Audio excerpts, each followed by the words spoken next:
आज का ये दिन महत्वपूर्ण है। माननीय प्रधानमंत्री श्री नरेंद्र मोदी ने एक नया इतिहास रचा है। पूर्व की कई सरकारों ने नए संसद भवन की आवश्यकता पर चर्चा की थी।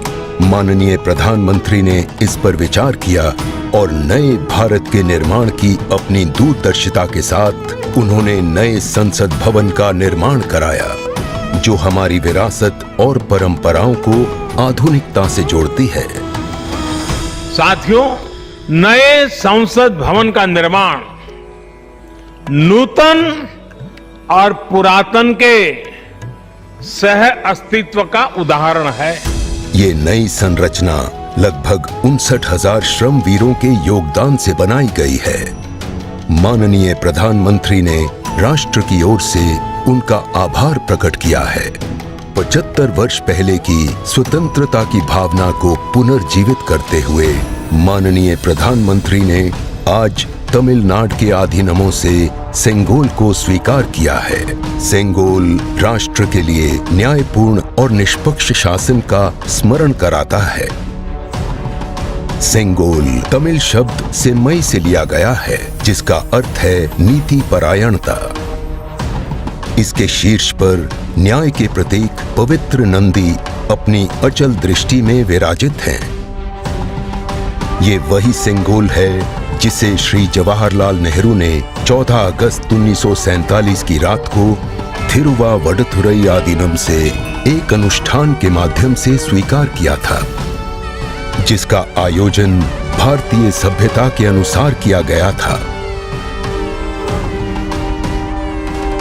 उसके बाद इस पवित्र सेंगोल को यथोचित सम्मान और स्थान न मिल सका, जो मिलना चाहिए था।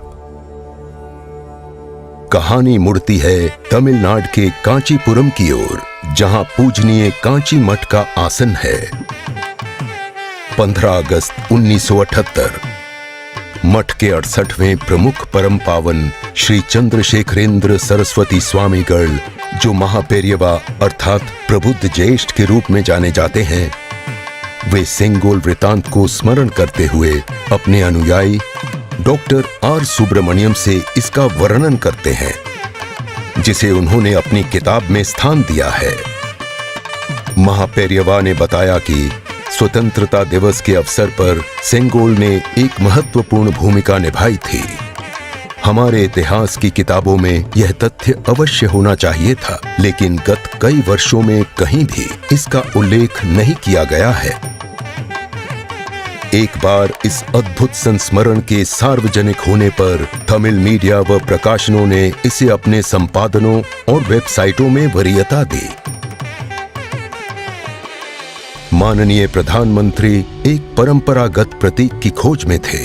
तत्पश्चात सेंगोल ने उनका ध्यान आकर्षण किया। उन्होंने इसकी जांच करवाई, जिसका प्रमाण मीडिया विश्लेषणों और पुस्तकों में मिला। आखिरकार सेंगोल की खोज पूरी हुई। यह ऐतिहासिक सेंगोल इलाहाबाद संग्रहालय में मिला। ये चोला साम्राज्य से चली आ रही हमारी भारतीय सभ्यतागत प्रथा है।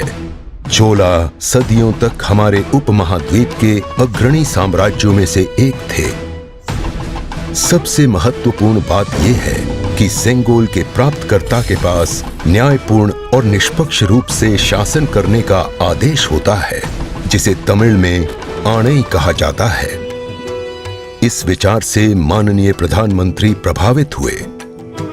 उनके अनुसार जनता के लिए चुने गए लोगों को इस आदेश को कभी नहीं भूलना चाहिए। उन्होंने यह निश्चय किया कि इस अद्वितीय प्रतीक को अमृतकाल के प्रतिबिंब के रूप में अपनाया जाना चाहिए, ताकि राष्ट्र अनंत संभावनाओं से परिपूर्ण रहे। सेंगोल को आज सुबह संसद में उसके सुयोग्य स्थान पर स्थापित किया गया। यह सभी के लिए भारत सरकार के न्यायपूर्ण और निष्पक्ष शासन के अटूट संकल्प का स्मरण कराता है। इस दृढ़ता के साथ भारत विश्व गुरु के रूप में अपना यथोचित स्थान ग्रहण करने की ओर बढ़ रहा है।